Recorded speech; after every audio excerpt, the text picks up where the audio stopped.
Hi, my name is Dave. In this video, I'll be taking a closer look at how I've achieved a 32% gain in DAL within 7 days.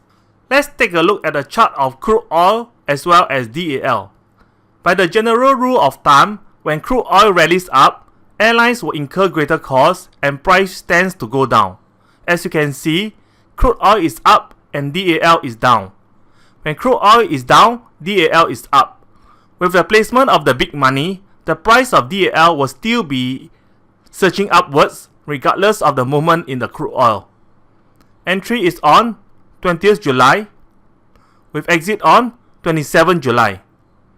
In summary, this is a bullish trade that has entry price of $2.49 and exit price of $3.30.